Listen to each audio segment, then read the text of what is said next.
สื่อหรือสาอยู่ในอาซีสาวลาวผูกพันไมตรีร่วมสามัคคีฮักหอโหมกันหากสาดหากประเทศเฮาหากเจ้าปกเกตเกษาโหมหักห่วมศาสนาแต่โบราณมาหักษาดินแดนบ่ให้สัตว์ใดมาล้วนหาวีรบกวนญาติแย่งสิ่งเอาไผคืนเขามาลุนวายสู่จนตัวตายตานทานศัตรูสวยเสดสู้เลือดเนื้อเสื้อเผาฟื้นฟูกูเอาบรรเทาทุกข์กา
ร สบายดีท่านผู้ชมรายการ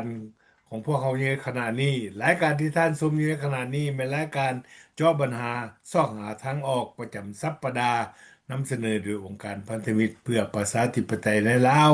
จากสหรัฐอเมริกาโดยมีทีมงานของพวกเขาในมื้อนี้ก็มี3 คนท่านไมโครแพงดีจากรัฐแคลิฟอร์เนียท่านจันทร์ศรีมณีวันจากรัฐนอร์ทแคโรไลนา ก่อนที่เข้าในรายการเข้าในประเด็นนะขอเชิญของท่านทั้งสองทามสบายดีทานผู้ที่ตามรายการชมรายการของพวกเขาซะขอเชิญโอเคขอบใจผ่านวันหลังเนาะกาคนอื่นก็ขอสบายดีทางคณะทีมงานของพันธมิตรประชาธิปไตยในราชจากสหรัฐอเมริกาก็มีท่านประธานวันหลังคำสุขอ่าท่านยันทีมานิวันข้าพเจ้าไมเคิลเพียงดีจากเมืองซานดิเอโกรัฐแคลิฟอร์เนียและก็ขอสบายดีสมาชิกขององค์การพันธมิตรประชาธิปไตยในราชและขอ พี่น้องลาวที่ติดตามแรงมื้อนี้พอเฮาก็มาพบกันอีกเนาะขอขอบใจก่อนอื่นก็ขอขอบใจเนาะก่อนขออื่นเชิญตาสบายดีคุณทีท่านวันลังคำสุขประธานพันธมิตรประชาธิปไตยในลาวจากสหรัฐอเมริกาสบายดีท่านไมโครเพียงดีรองประธานพันธมิตรประชาธิปไตยในลาวจากสหรัฐอเมริกาข้าพเจ้าจันทร์ศรีมณีวันอยู่รัฐนอร์ทแคโรไลนาขอถามสบายดีพ่อแม่พี่น้องลาวอยู่ทุกมุมโลกนี้โดยเฉพาะก็อยู่ภายในประเทศลาวที่ยังติดตามรอคอยพวกข่าวของพวกเขา พวกเขากับขอบใจนะทุกท่านที่ติดตามรับฟังรายการของพวกเขาเนาะขอขอบใจเดี๋ยวขอบใจท่านไมโครแพงดีและท่านเจนซีท่านผู้ที่ตามรายการของพวกเขาที่ฮักแพงในสัปดาห์นี้กับพวกเขาก็มีจัดขึ้นเป็นไปตามคำเสนอมาของท่านผู้ชมรายการพวกเขาเสนอมาว่าอยากขอให้คุณขั้วลงลึกเกี่ยวกับเรื่องเหตุการณ์เรื่องข่าวที่อื้อฉาวกันในปัจจุบันนี้เกี่ยวกับพวกสแกมเมอร์ อยู่ในขงเขตบ้านเฮาอยู่ในเอเชียอาคเนย์ซึ่งเกิดปัญหานี้ขึ้นแล้วก็เป็นเรื่องที่ดังทั่วโลกว่ามันออกมาในลักษณะแนวใดก็เพื่ออย่างเพื่อความเรียนรู้ถึงภัยอันตรายของพวกสแกมเมอร์นี่ว่ามันจะไปกระทบกับชีวิตการเป็นอยู่ของพี่น้องประชาชนลาวของเขาแนวใด ในมื้อนี้ก็พวกเขาก็ได้ไปค้นคว้าซอกหาเก็บกับข้อมูลสำคัญต่างๆมาเพื่อว่านำมาเสนอเพื่อความรู้ให้รู้จักนำกันเพื่อหลีกเลี่ยงเสียสิ่งที่มันจะเกิดขึ้นเกิดความเสียหายซึ่งเป็นปัญหา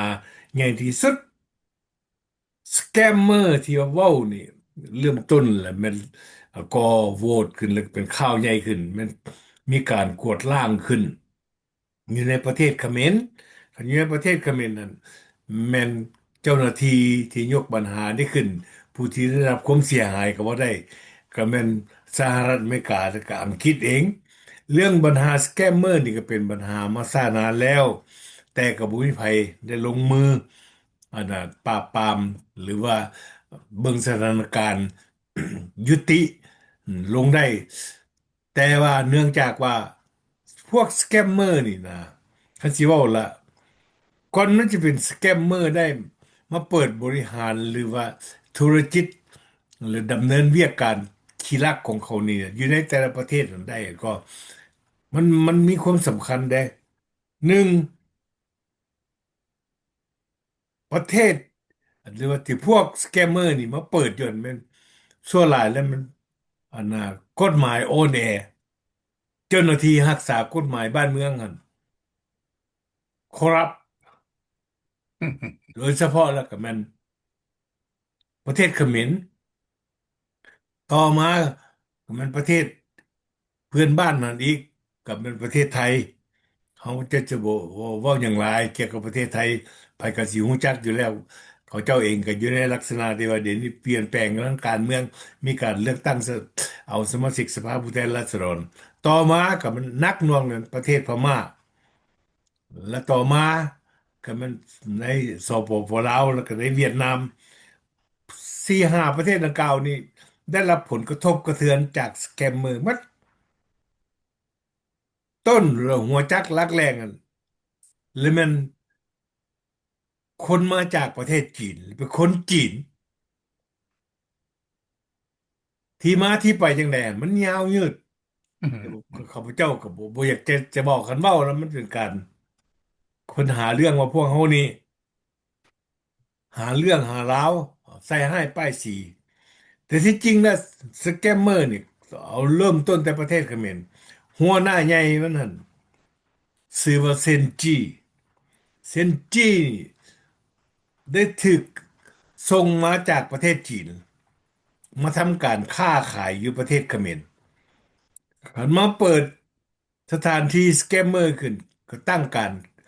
คาสิโนการพนันการพนันเลยบ่แม่นแต่การพนันมันก็มีการลักลอบตั้งกระบวนการกันขึ้นห้องบ่าออนไลน์สแกมเมอร์มันตัวเอาคนอยู่ในโลกนี่ทั่วโลกนี่เลยไปลงทุนมีการบอกสอนแล้วก็ก้ายเกียมกันอย่างเอาหน้าเอาตา สถิติสุดท้ายของสแกมเมอร์นี่แท้ๆนี่เดี๋ยวนี้ปัจจุบันนี้อยู่ในประเทศเขมรซื่อๆที่ถือป้าบปรามลงที่ว่าป้าบปรามลงเนี่ยป้าบปรามแท้หรือบ่แท้นี่เฮาก็บ่รู้จักเพราะว่ามันเป็นระบบเผด็จการเด้ข่าวต่างๆมันมักปิดเดี๋ยวนี้นี่มีคนจีนยังตกข้างพวกสแกมเมอร์แดและพวกมาโดยที่ว่ามาหาค้าขายเรื่องเปิดธุรกิจอยู่ในประเทศเขมรซื่อเดี๋ยวนี้มีจำนวนถึง 150,000 คนเด้ผมเบิ่งดูบัดนี้มันไล่อยู่ไทยเด้สิหลายปานใดอยู่ลาวเด้หลายปานใดอยู่พม่าได้หลายปานใดบ่นักหน่วงเริ่มต้นเลยแมันมาเปิดกิจการดังกล่าวนี่ก็มันเกิดอยู่ประเทศพม่าพม่านี่แบ่งเป็นเขตกันเลยก็ตั้งขึ้นเป็นตุกเป็นเตาขึ้นโดยใช้ระบบสแกมเมอร์นี่เขาเจ้าใช้เรื่องคอมพิวเตอร์นี่มันต้องใช้อินเทอร์เน็ตนี่อยู่ในพม่า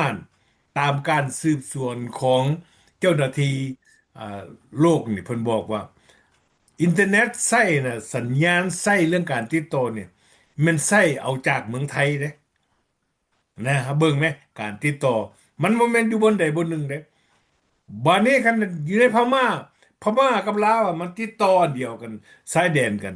โดยเฉพาะเศรษฐกิจพิเศษซึ่งมีเจ้าเหวยเป็นเจ้าการอยู่ในหัน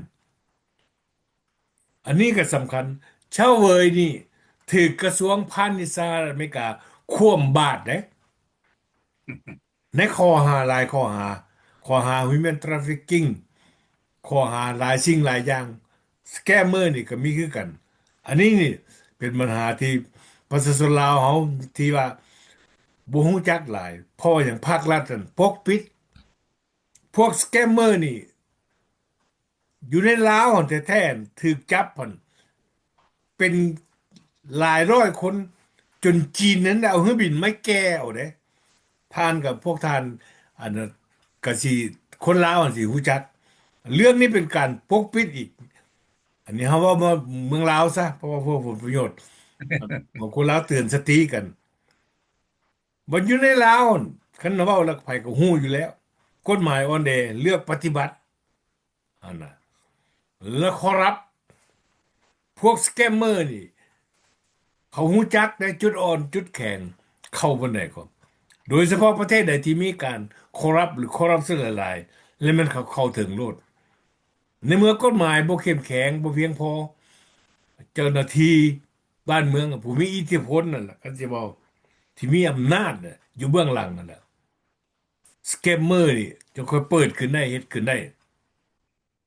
หลังจากมีการปราบปรามอยู่ในเขมรพวกสแกมเมอร์เนี่ยลุลังทางเทเข้าไปอยู่ในสปปลาวหลายพันคนเด้ แล้วก็ไปเปิดกับมีข่าวเล็ดลอดมากก็ไปเปิดกิจการเรื่องสแกมเมอร์เซาสถานที่ต่างๆอยู่ในสปปลาวหั่นของทั้งหมดนี่มันจะเกิดขึ้นบ่ได้ถ้าหากมันผู้มีอิทธิพลผู้มีอำนาจเอ่อ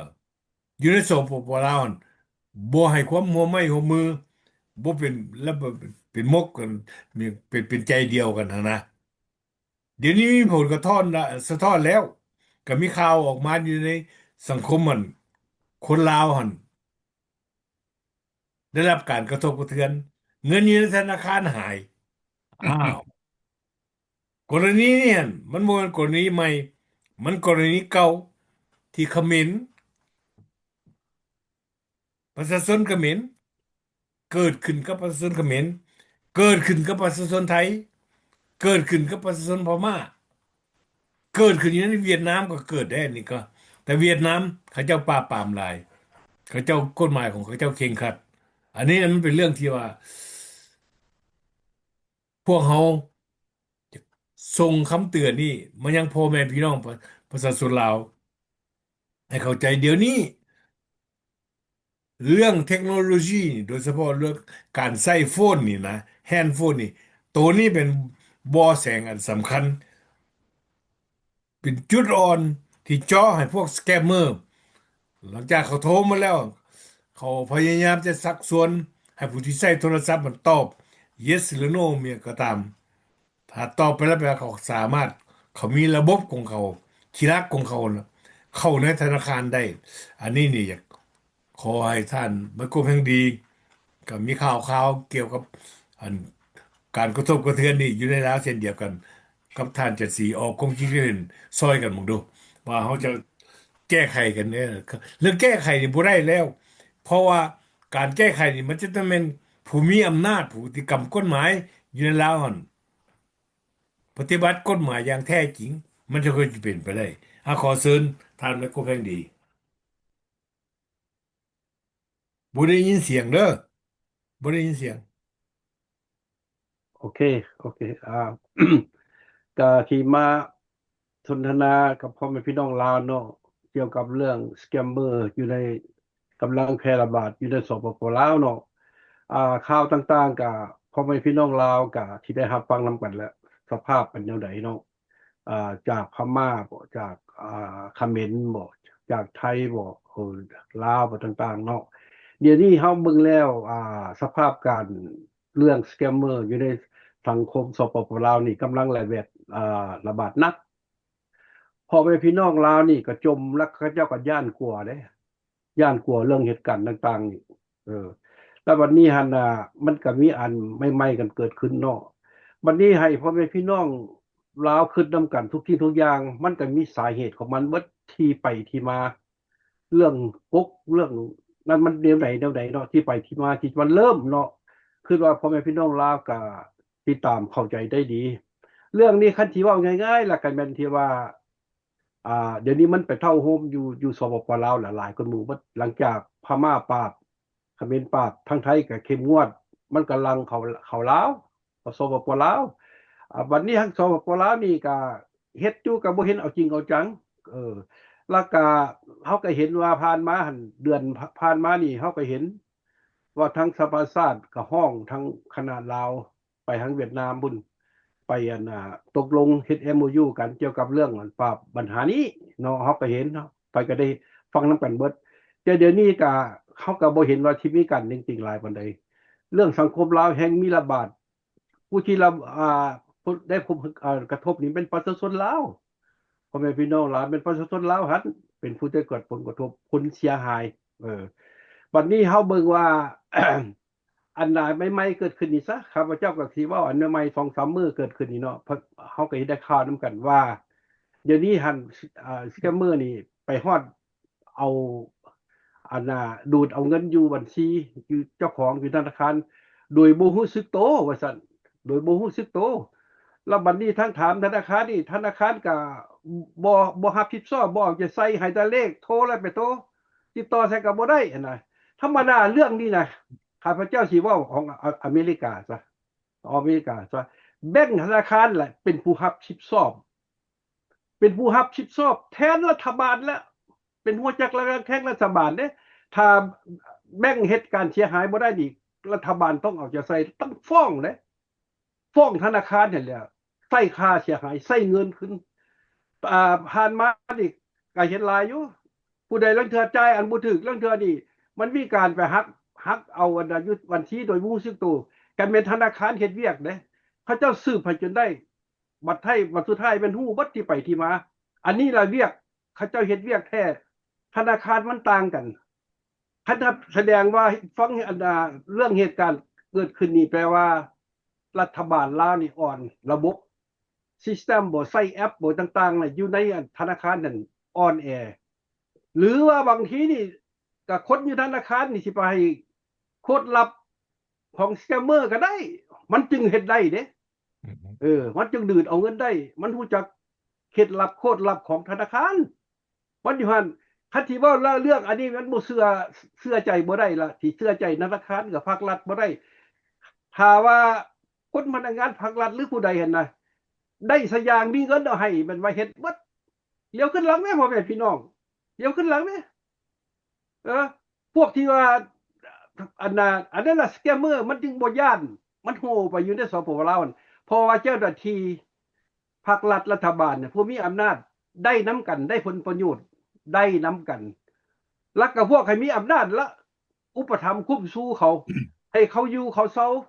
พักผ้าอาศัยเบิ่งแม่ประชาชนลาวเขาจมคนบ่ฮู้จักหน้า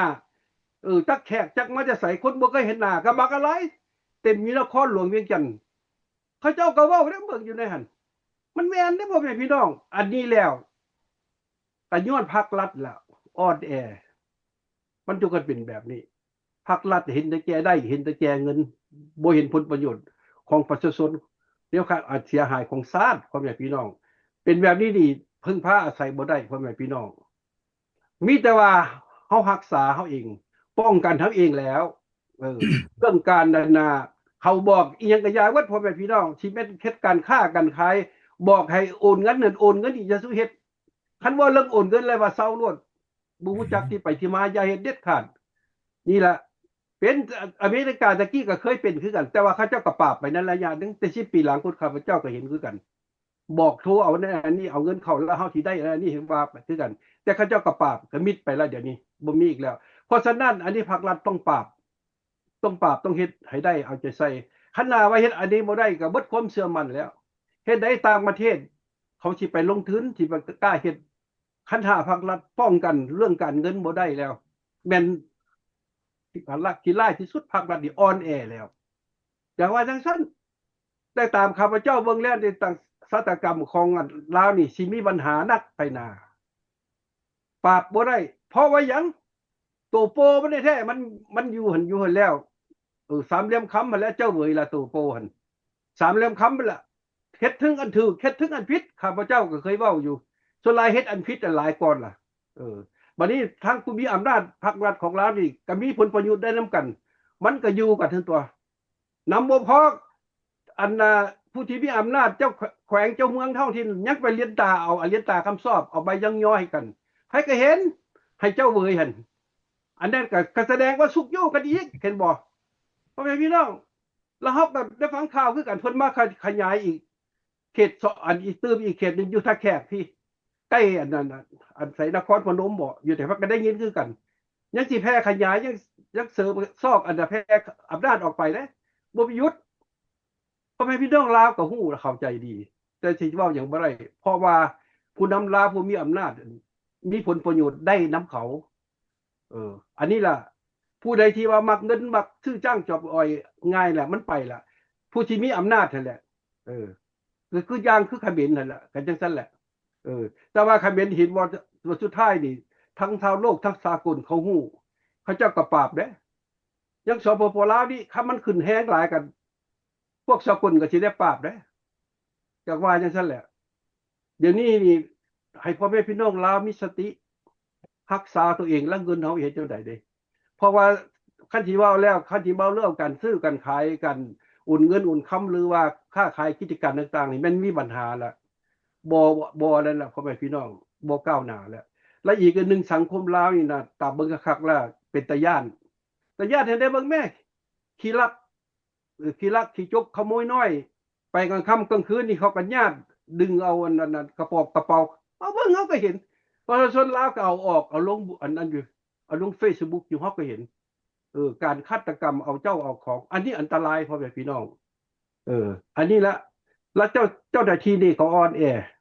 อ้อมซื่อๆนี่ล่ะอ่อนแอกันย้อนว่าเจ้าหน้าที่อ่อนแอล่ะเขาบ่ย้านคันว่ามีปัญหาหยังเขาเจ้าก็เอาเงินอัดแล้วก็อยู่เบิดผู้ที่ตายเลยแม่นนั่นน่ะประชาชนนี่แหละพวกบ่มีอำนาจบ่มีขิน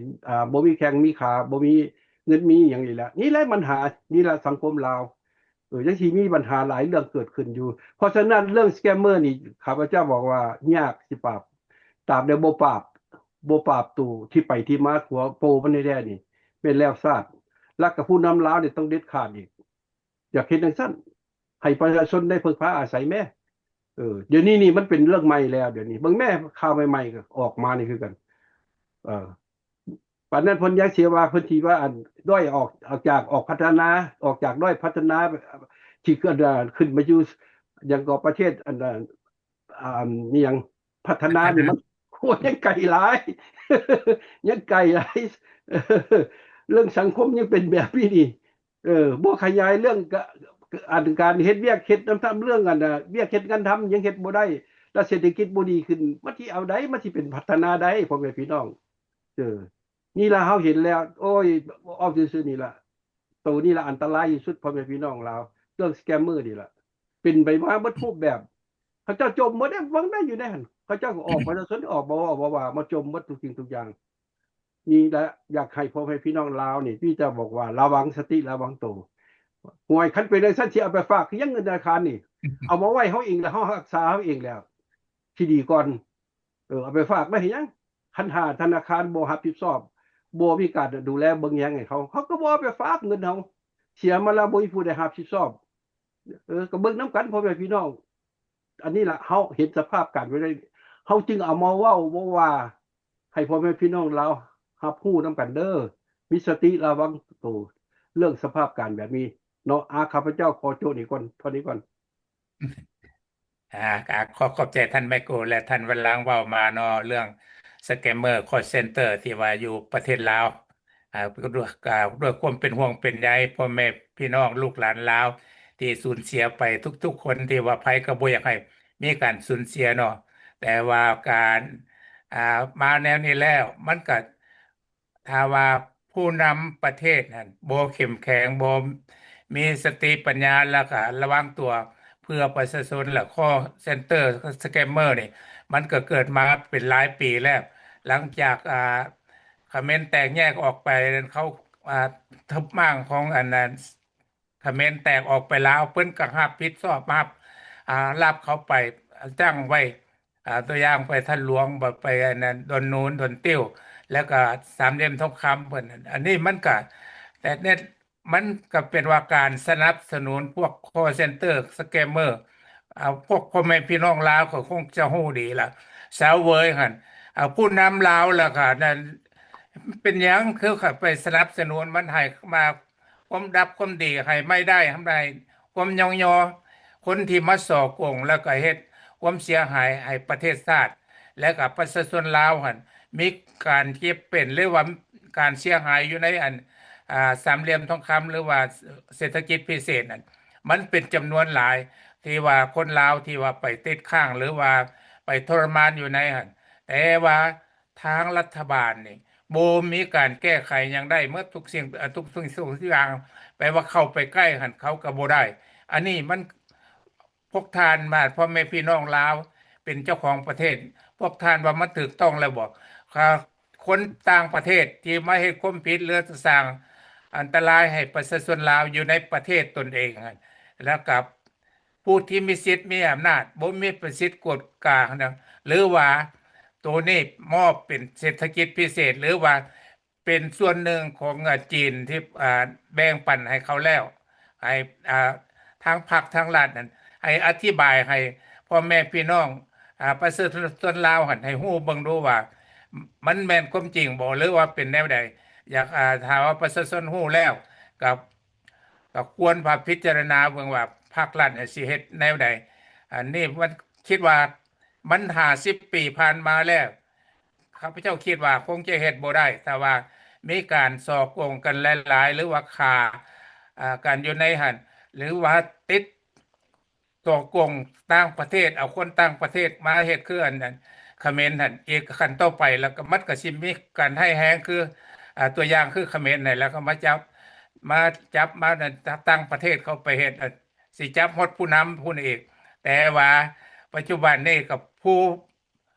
อ่าเซินจือที่ว่าเป็นหัวหน้าใหญ่อยู่หั่นก็จับไปเมืองจีนแล้วแต่ว่ามันก็ยังขายหน้าพวกสมาชิกและก็ผู้นำประเทศอยู่ในประเทศเขมรนั่นหลายอยู่ประเทศอ้อมแอมก็มันมีบัญชีไว้แล้ว แต่ว่าถ้าเขาเขมรทางจีนเขาสิเฮ็ดแท้ทางจริงบ่หรือแนวใดแต่พวกเขาก็ยังบ่ทันรู้ว่ารายชื่อหั่นมันมีไว้หมดแล้วหมอเซินจือหั่นก็บ่แล้วก็บ่ตายผู้เดียวถ้าเขาสิฆ่าแท้ๆแล้วก็ขายออกไปหมดทุกผู้ทุกคนที่ว่ารวมไว้รวมมือกันต้มประชาชนและต้มคนทั่วโลกนี่นะบ่แม่นต้มแต่เขมรนั่นต้มไทยต้มทุทั่วโลกเกาหลีใต้ญี่ปุ่นอยู่ไสก็ไปหมดนะบ่แม่นว่าอันนี้ตัวต้มอยู่แต่ในอันนั้นเขมรนั่นอันนี้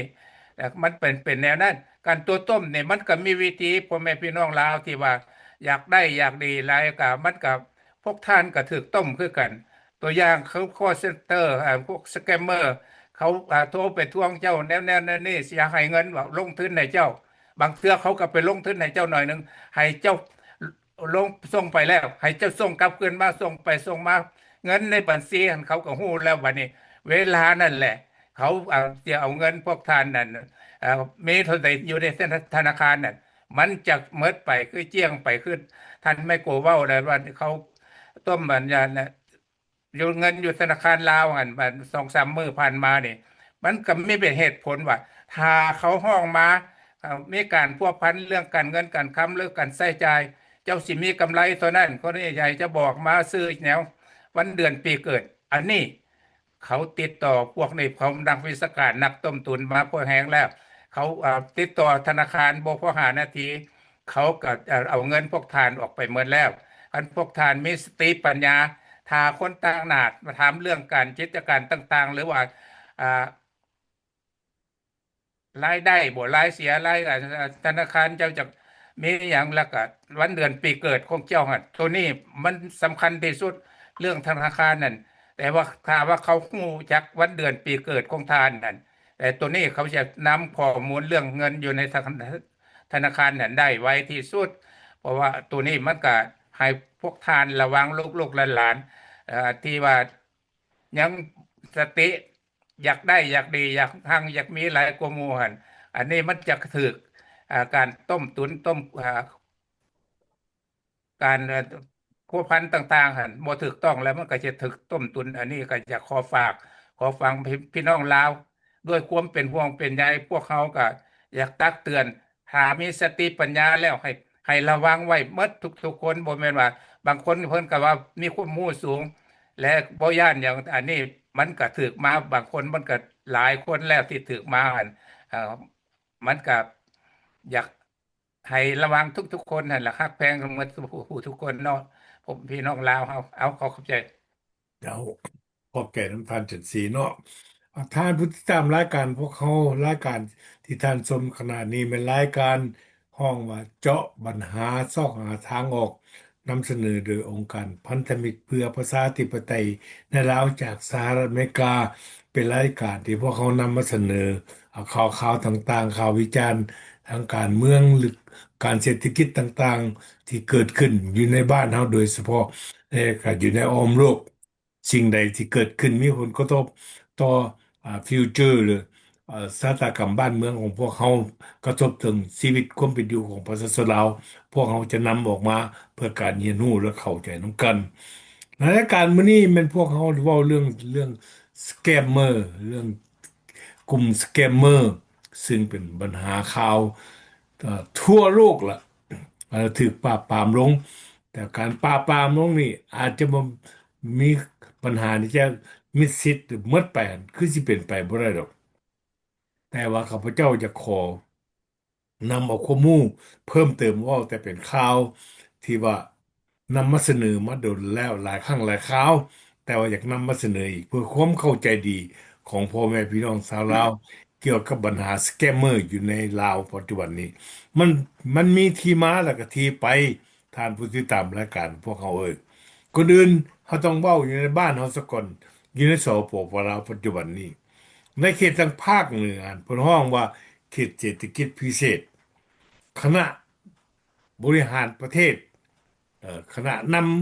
ำของบริหารประเทศของลาวนั่นแหละได้อนุญาตให้คนจีนเข้ามาสัมปทานในเขตว่าคณะเศรษฐกิจพิเศษถึง99ปีคนผู้นั้นชื่อว่าชาวเวยชาวเวยนี่เป็นประธานของเขาเจ้าว่า Kings Roman Group มันเป็นนักลงทุนจากมาเก๊าก็เป็นคนจีนนั่นแหละมาลงทุนอยู่ในของเขตดังกล่าวแต่พอมาลงทุนแล้วข้าพเจ้าก็ได้เว้าก็ท่านไมโครก็ได้เว้าท่านเจสีก็เว้ากฎหมายของลาวมันอ่อนแอบ่ปฏิบัติมันเลือกปฏิบัติชาวเวยนี่เข้ามามีอิทธิพลอยู่ในสปปลาวนั่นแม่นผ่านการได้รับการรับรู้ได้จากผู้มีอำนาจ จากผู้มีอิทธิพลของสปปลาวเนื่องจากว่าผลประโยชน์นะลงเอยกันเอาว่าจังซั่นกลับมาเรื่องสแกมเมอร์นี่สำหรับชาวเวยแล้วถูกกระทรวงการคลังกับการเงินของสหรัฐนะประกาศเด้ความบาตรแซงชั่นเด้ความบาตรในปี2018เป็น Executive Order เป็นคำสั่งจากกระทรวงนัมเบอร์13581บอกว่าระบุว่าชาวเวยนี่นะเป็นอาชญากรข้ามชาติเด้ท่านผู้ที่ตามรายการพวกเขาเด้ออันนี้ข่าวเป็นความจริงเด้อพวกเขา3 คนนี่บ่ได้มานั่งเว้าหาเรื่องหาลาวนี่ล่ะเรื่องสแกมเมอร์มันเป็นจังไดสแกมเมอร์นี่เกิดขึ้นมันคนจีนชื่อว่าเซนจี ถูกส่งจากเมืองจีนไปทำการค้าขายเปิดธุรกิจอยู่ในประเทศเขมรเริ่มต้นจากเป็นคนที่ว่าเปิดคาสิโนน้อยธรรมดาแต่ในท้ายสุดมาเรื่องนี้แต่20 กว่าปีหลังนะแล้วบนเกิดเมื่อวานเมื่อก่อนนี่เซนจี้ไปอยู่ประเทศเขมรได้สร้างฐานะตัวเองขึ้นสร้างคาสิโนขึ้นแล้วก็สร้างนี่แหละสแกมเมอร์เรื่องออนไลน์เนี่ยตัวเอาเงินคนทั่วโลกนี่มีเงินเป็นพันล้านเลยหังมีจนมีความสามารถซื้ออิทธิพลอยู่ในเขมรได้ซื้ออิทธิพลอยู่ในคันผู้นำประเทศของเขมรผู้ใดเว้าได้รถซื้อได้เป็นหันเส้นผู้นั้นเองนะอันนี้นี่สำคัญนี่แหละเรื่องสแกมเมอร์นี่มันเป็นเรื่องธุรกิจที่ว่าแพร่ผ่าไปทั่วโลกก็แน่นอนแล้วมันเกิดขึ้นอยู่เขมรน่ะเริ่มต้นเลยมันพม่ามันสายหนึงอีกต่างหากแต่พม่าเป็นเสือกกลางเมือง แล้วมีชนเผ่าจีนย้อนหลายก็ได้เปิด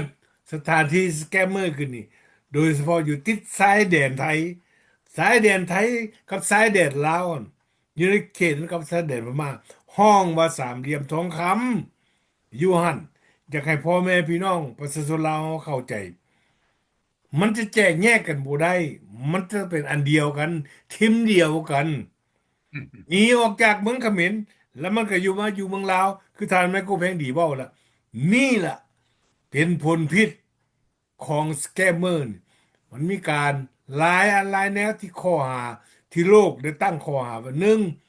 เป็นตัวต้มทั้งออนไลน์ทั้งเอาเงินของคน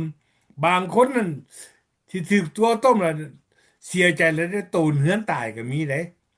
อืมย้อนนี้อยู่ประเทศไต้หวันมันมือพวกนี้มันยาว ไปฮอดไต้หวันไปฮอดเกาหลีใต้พม่าไทยก็เส้นเดียวกันระยะข่าวหลังๆนี่ออกมาว่าเงินที่สแกมเมอร์ได้อะนะอยู่เฮ็ดตั้งอยู่เขมรบ่เอามาฝากแท้นะฝากอยู่เมืองไทยเห็นได้บัดนี้นะมันอยู่หั่นเด้อให้ฟังนำกันคิดนำกันส่วนเมืองลาวอะนะสิว่าบ่ฮู้บ่เห็นบ่จักกันบ่มีความจริงมีคนที่มีอำนาจ คนที่มีอิทธิพลอยู่ในลาวอยู่เบื้องหลังพวกกลุ่มสแกมเมอร์ที่ตัวต้มประชาชนลาวในปัจจุบันและพิษภัยที่ว่ากระทบมันง่ายไปใส่มันสร้างปัญหาปานนั้นมันง่ายเข้าลาวมันก็สร้างปัญหาลาวให้แก่ลาวดังที่ท่านแม่โก้เพ่งดีได้เว้าได้กัน ได้อันน่ะ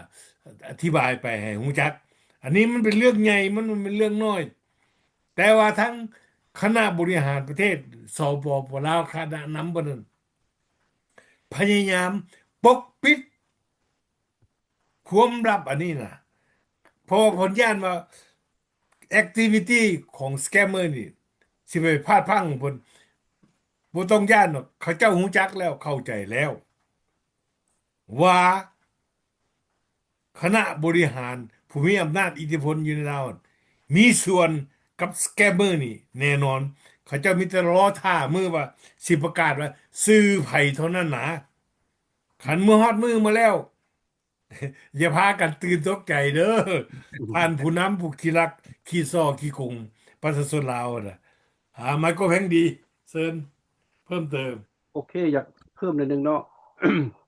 ก็รัฐบาลลาวนี่ก็ควรขึ้นแหละทั้งสภาชาติก็ได้ห้องไปแล้วเพราะว่าเพิ่นน่ะสภาชาติเบิ่งเข้าใจแล้วปัญหาต่างๆมันเกิดอยู่หั่นน่ะอยู่ใกล้กันอันน่ะอยู่ใกล้เคียงกับเบิดประเทศเวียดนามบ่ลาวบ่เขมรบ่ไทยบ่พม่าอันนี้ว่ามันเกิดอยู่หั่นแล้วก็พวกนี้มันก็ปรับบ่นึงมันก็ไปบ่นึงปรับบ่นึงมันก็ไปบ่นึงมันย้ายอยู่ซะเน็บพ่อแม่พี่น้มันอง สายเดียวกันมันสายเดียวกันอิทธิพลแต่ละประเทศนะให้มันการมีเครือสนับสนุนข่ายความสะดวกเขา อ่ามันมีเครือข่ายนํกันเบิดผลประโยชน์มันได้นํกันเบิดพวกอันนี้มันจะการที่มันเป็นจังซั่นเพราะฉะนั้นนี่เฮาเห็นว่าโอ้ปัญหานี้สิยากเพราะซื่อๆนี่ล่ะคันถ้าว่ามันให้แท้แท้นี่ต้องแม่นให้ทั้งนั้นสากลพิละไปปราบให้เจ้าคนสิได้เออ ปราบเลยเฮ็ดคืออันผ่านมาเฮ็ดคืออยู่อันเขมรนั่นแหละคืออันน่ะเขาได้อันนี้มันจังสิได้พ่อแม่พี่น้องแล้ววันนี้เฮามาเบิ่งแล้วคันแบบการมาหากินการซื้อการขายที่การลงทุนในด้านเฮ็ดธุรกิจนี่นะการเงินนี่นะมีปัญหาแล้วคือสปปลาวแล้วก็พวกที่ไปลงทุนในต่างประเทศเขาก็บ่ไปแล้วมันมีปัญหาแบบนี้มันเขาก็บ่ไปแล้วเขาเห็นว่าเจ้าหน้าที่ลาวนี่รัฐบาลลาวนี่แก้ไขปัญหาอันนี้บ่ได้กฎหมายอ่อนแอขาดความกฎหมายโปร่งใสอ่อนแอ จ้ะกฎหมายอ่อนแอแล้วข้าพเจ้าว่าเรื่องอันนี้นี่วิชาเฉพาะเรื่องธนาคารเขาเจ้าก็สิฮู้ดีเรื่อง security เรื่องเฮ็ดจังได๋เรื่องประกันภัยเรื่องการเงินนี่เขาเจ้าก็สิฮู้ดีคือกันคันหาบาทนี้มันมีปัญหาเขาเจ้าสิเปลี่ยนแบบเดียวกันเป็นเรื่องการเป็นธนาคารที่เฮ็ดเวียกอยากว่าจังซั่นน่ะเรื่องอันนี้นี่มันควรเอาใจใส่แล้วธนาคารสิเสยมังอยู่บ่ได้เพราะว่านี่มีปัญหามันเกิดขึ้นแล้วคือเฮาเห็นนํกันล่ะพ่อแม่พี่น้องลาวนี่เขาเจ้าเรียกห้องละห้องโคโกสกาละผลกระทบผลเสียหายละมาอันแบบใหม่อีกแล้วนี่แหละพ่อแม่พี่น้องมื้อเดียวเอานึกมื้อเดียวเอานึกปัญหาของลาวที่มีหลายอันอยู่นี่แหละเพราะว่ากฎหมายบ่เข้มแข็งสองมาเรื่องอำนาจการนำมันน่ะการนำพาอันล่ะเออจักว่าจังซั่นแหละถ้าว่าบ่อันภาครัฐให้เป็นที่พึ่งแต่ประชาชนบ่ได้ล่ะมันก็ดำเนินเวียกงานการสร้างสาพัฒนานี่บ่ได้เฮ็ดเวียกอันนี้บ่ได้แล้วก็บอกข้าพเจ้าก็ว่าเบิดแล้วว่าเป็นสิล่ะจังว่าจังซั่นเนาะอีหยังก็อย่ากะเบิ่งไปพ่อแม่พี่น้องว่าเพิ่นสิแก้ไขได้บ่หรือแนวใดเนาะข้าพเจ้าขอขอบใจ อ่าขอขอบใจท่านไมโครและท่านวันลางนอกเรื่องการสอบโกงในประเทศลาวนี่มันก็มีปัญหามาแนวนี้แล้วสิแก้ไขแนวใดถ้าแก้ไขบ่ได้ก็แต่มันก็กฎหมายหั่นล่ะถ้าว่ากฎหมายศักดิ์สิทธิ์อยู่ประเทศใดมันก็ปราบปรามได้หมดทุกประเทศ เพราะว่าย้อนกฎหมายย้อนผู้นำประเทศนั่นถ้าผู้ประเทศฮักหอมประเทศฮักหอมประชาชนลาวหั่นการสอบการโกงการปุ้นการลากทุกสิ่งทุกอย่างมันก็ต้องปราบได้ถ้าว่าเพิ่นเฮ็ดแนวนี้ไปประเทศลาวมันก็ประชาชนนั่นก็แปลว่าบ่มีสิทธิ์มีอำนาจมีหยังการสอบโกงมันก็สอบกันไปทุกมื้อทุกวันเนี่ยก็คือว่าเฮ็ดไปเฮ็ดมาก็ค่าสอบโกงราคากันหลายๆแล้วก็ขั้นต่อไปก็เขามันก็สิเป็นคือเวเนซุเอลาแล้วก็คิวบาพวกนั้นแปลนแล้วคือเขมรคือนั่นแต่ว่าการสอบโกงตัวอย่างเนาะคืออยู่ธนาคารเนี่ยเขาก็อ่ากวดกาได้ดีคืออยู่ระบบของสหรัฐอเมริกาเนี่ยเขาจะปราบปรามแล้วกันคือเครดิตการ์ดนี่เจ้าจ่ายไปบ่แม่นมีเหตุผลนั่นเขาก็บ่อนุญาตออกเงินให้เจ้าได้เรื่องเครดิตการ์ดบ่แม่นว่าเจ้ามีเครดิตการ์ดแล้วเจ้าอยากจ่ายหยังก็ได้คันเจ้าจ่ายไปบ่มีเหตุมีผลแล้วจ่ายไปบ่ถูกคนนั่นเขาก็บ่ออกให้เจ้าถามเจ้าคืนว่าแม่นเจ้าจ่ายแท้บ่หรือแม่นหยังเขาต้องถามคืนได้บ่แม่นว่าเจ้าจ่ายไปแล้วจักแม่นเจ้าหรือแม่นเขาสอเขาโกงไปหั่นอันนี้เขาติดตามแม่นแท้อันเพราะว่าข้าพเจ้านี่เคยผ่านมาแล้วก็ถูกมาแล้วเขาว่าเจ้าจ่ายแท้บ่เงินจำนวนนี้ถ้าบ่แม่นเจ้าจ่ายแล้วเขาก็บ่อนุญาตให้ผ่านไปได้อันนี้ก็การเฮ็ดเวียกเฮ็ดงานกันทำงานของระบบการเงินแล้วมันก็เป็นแนวนั้นถ้าว่าประเทศที่เขาเจริญถ้าว่าคือธนาคารลาวหั่นยักเพิ่นระเบียบเพิ่นเป็นแนวใดแต่ว่าถ้าว่ามีการถอนเงินหลายๆหั่นควรสืบสวนเบิ่งว่ามันถอนไปหยังเฮ็ดหยังตัวอย่างคืออยู่อเมริกาเนี่ยถ้าเจ้าฝากเงินเกิน 3,000 ไปแล้วเขาต้องให้กรอกฟอร์มเฟียลฟอร์มมาตัวหนึ่งว่าเงินเจ้ามาจากไสเจ้าสิฝากเป็นเวลาเท่าใดอันนี้เขาก็ต้องสืบกกปลายสาเหตุมันมาจากไสเงินเจ้ามาจากไสเจ้าไปลักไปปุ้นไปหยังมาบอกอันนี้เงินเจ้าเองเขาก็สืบทวงแต่ว่าเจ้าออกมาแท้จริงเงินเจ้าแท้จริงแต่เอามาบ่ถูกเขาก็ฟ้องหรือว่าตัดภาษีของเจ้าปรับใหม่หรือว่ากักขังเงินจำตัวนั้นไว้ซะก่อนให้สืบถามแล้วว่ามันแม่นเงินเจ้าจริงบ่หรือแนวใดเจ้ามาจากไสอันนี้มันระเบียบของธนาคารอยู่อเมริกาครับตามครับเจ้า เคยได้ผ่านมามันเป็นแนวนั้นอยากให้พ่อแม่และพี่น้องลาวหั่นเอาไปศึกษาแล้วกับก่อนสิจะจ่ายเงินจ่ายหยังเข้าเงินเข้ากับพวกทานบางคนก็มีหลายแล้วโอ้ยเงินมีหลายแล้วก็บ่ห่วงอันนั้นก็สุดแล้วแต่พวกทานแล้วเพราะว่าพวกเขานี่ก็เป็นห่วงเป็นใยอ่าตักเตือนพ่อแม่พี่น้องลาวที่มีเงินหลายหรือบ่มีก็การตัวต้มไปนี่มันก็เป็นการบ่ดีแต่ว่าผู้ใดมีแล้วก็มันก็ยิ่งดียิ่งนั่นถึงคนทุกข์คนยากนี่ถ้าตัวต้มไปแนวนั้นแล้วมันก็แห้งเมิดไปอันนี้อยากขอให้พิจารณาเบิ่งคักๆก่อนจะเห็นอย่างเรื่องเงินเรื่องคำเนาะเอาขอขอบใจเจ้าข้าพเจ้าอยากเพิ่มเติมนะนี่แหละมันเป็นปัญหาที่ว่าสร้างภาพพจน์อันบ่ดีให้แก่เอ่อ นะนะสปปลาวตัวอย่างคนที่เฮ็ดพวกสแกมเมอร์นี่เป็นคนต่างด้าวเด้คนต่างด้าวน่ะคันท่าทั้งการนำของลาวหั่นอยากปราบปรามอย่างแท้จริงนี่บ่มีปัญหาหยังหมด เพราะว่าพวกคนลาวที่ทางนอกประเทศนี่นะสิเมื่อยามบ้านซื่อๆลงแต่เครื่องบินไปแล้วไปเข้าไปยามบ้านพี่น้องซื่อเขายังถามแล้วว่าเจ้ามาจังไหนเจ้ามายามบ่หรือเจ้ามาอย่างเจ้าเป็นหยังเห็นบ่เรื่องการบ้านเพิ่นบัดนี้พวกสแกมเมอร์นี่นะเขาเป็นคนต่างด้าวนะเขาต้องมีพาสปอร์ตแม่นบ่อืมถูกต้องจะต้องกวดพาสปอร์ตคันเพิ่นอยากเฮ็ดได้ให้แฮงไปกว่านั้น พวกสแกมเมอร์น่ะเป็นคนจีนไปซื้อพาสปอร์ตลาวซ้ำหมดนี่อืมเห็นบ่ผลเสียหายที่ข้าพเจ้าเว้านี่สร้างภาพพจน์อันบ่ดีบ่งามมาแล้วนี่เวลาซื้อพาสปอร์ตแล้วคนจีนน่ะจะเอาพาสปอร์ตลาวไปเฮ็ดความผิดพลาดหลายๆแนวเดินทางต่อไปต่างประเทศไปเข้ามาอเมริกานี่ก็มีขายพาสปอร์ตให้คนต่างด้าวจนกลายมาเป็นกรณีรัฐบาลทรัมป์แซงชั่นบ่ให้คนลาวเข้าประเทศหนึ่งในเหตุผลนั้นแม่นบ่เหตุผลตัวนี้ใดพี่น้องประชาชนลาวเอ้ยบ่แม่นรัฐบาลทรัมป์ลงโทษอันน่ะ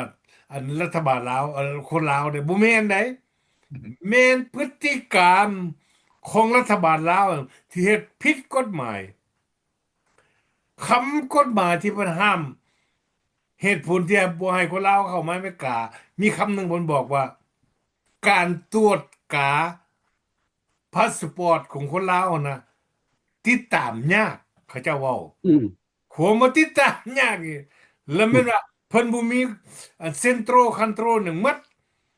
ขายแล้วก็ขายไปคือขายปูขายปลาขายเป็ดขายไก่นะตามนั้นก็แพงดีอืมนี่ประวัติล่ะมันเป็นเรื่องประวัติหลังบ่มีสืบสวนยังบ่ได้ บ่มีหยังหมดนี่ข้อมูลนะกี่ตัวเออ ข้อมูลกี่ตัวเว้าเรียก นั่นล่ะขี้ตัวหั่นล่ะมันเหตุผลเบื้องต้นอันสำคัญที่รัฐบาล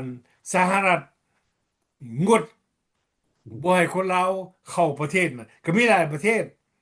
แต่ว่าของสำหรับลาวนี่มันเหตุผลสำคัญหลักและมันกวดตัวตาบ่ได้พาสปอร์ตเขาเจ้าฮู้จักมาแต่โดนแล้ว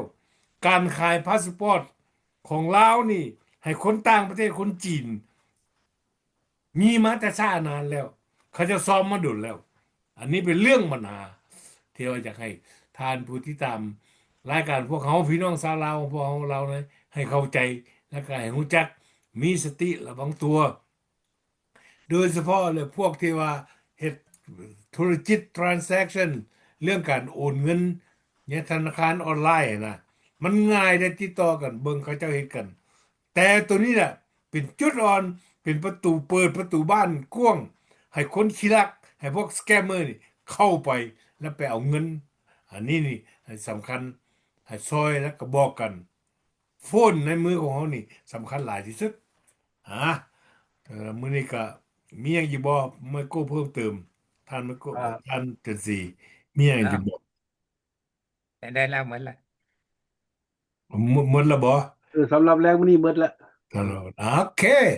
ท่านผู้ชมรายการของพวกเรารายการที่ท่านชมอยู่ในขณะนี้เป็นรายการห้องมาเจาะปัญหาซอกหาทางออกนำเสนอโดยองค์การพันธมิตร เพื่อประชาธิปไตยนั้นแล้วจากสหรัฐอเมริกามันเวลาในมื้อนี้ข่าวของพวกเขาได้หมดลงแล้วโอกาสหน้าพวกเขาจะกลับคืนมาอ่า